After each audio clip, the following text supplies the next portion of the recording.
The sun is the source of most of our energy here on Earth. Energy from the sun is used to produce electricity using photovoltaics and solar thermal plants. That same energy is also used for heating using solar domestic hot water systems, hydronic heating, solar air heating, and solar cooking, just to name a few. This video will talk about how the sun produces that energy. The sun produces energy using a process called fusion. Let's start our explanation of fusion with the atom.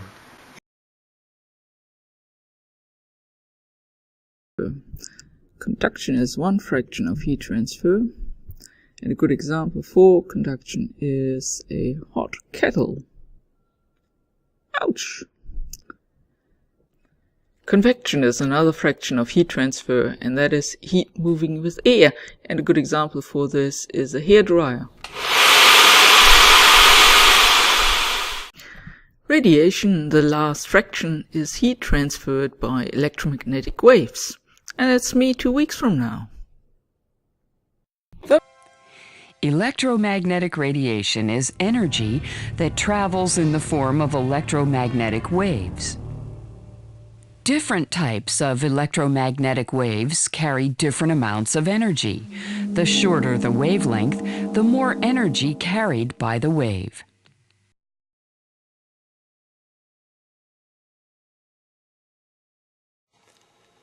Collecting heat is one thing, but storage and delivery is another.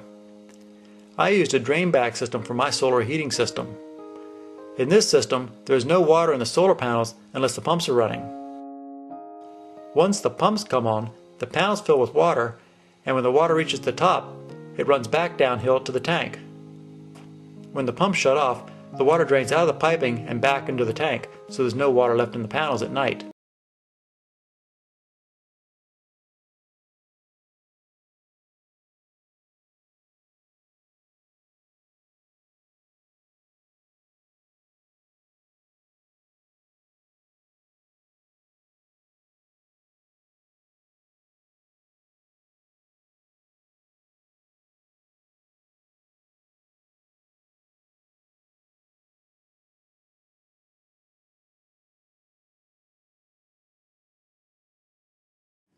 An insulator is something that isolates or protects something else, or something that prevents electricity, heat, or sound from escaping. This coat is an insulator because it is protecting me from the cold and is not allowing the heat from my body to escape. This coffee mug is an insulator because it is preventing the heat of the coffee from escaping.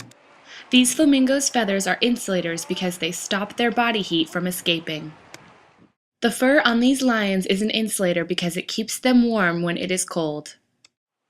This wire has a rubber insulator around it that stops electricity from escaping. This material is called wall insulation. It is in the walls of your homes and schools. It prevents heat from escaping and sound from traveling through walls. Insulators do not allow electrons to pass through them easily. Things like glass, rubber, wood, and plastic are often insulators. An insulator isolates or protects something, or it prevents something from escaping.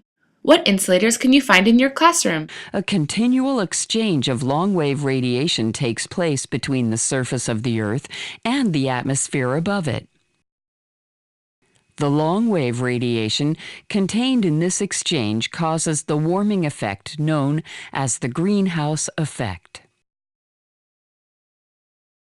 This phenomena is known as the greenhouse effect because, like the glass in a greenhouse, the atmosphere traps some of the energy beneath it. The greenhouse effect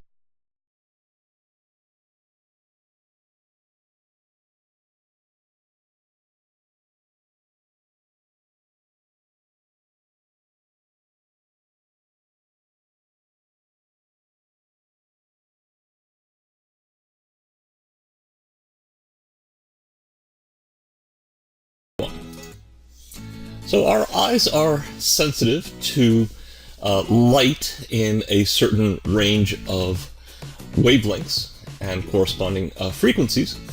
So we call that the visible spectrum. With sound waves, we often talk about the frequency or the pitch of the sound. With light, usually we use wavelength instead.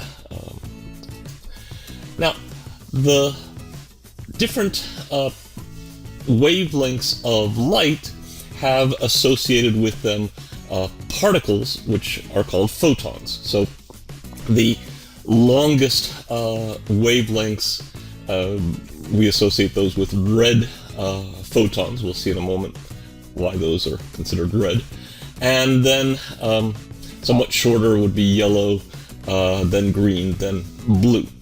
So when we look at the spectrum, like we see here on the left, the part of the spectrum which is the longest wavelengths, the red photons, are on one end, and then the shortest ones, the blue ones, are on the other end.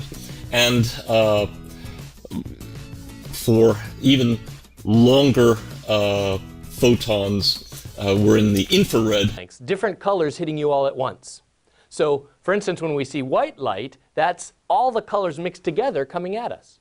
Or we could see a bluish red or yellowish orange, several different wavelengths coming at us at once. Or several different wavelengths could be absorbed at once.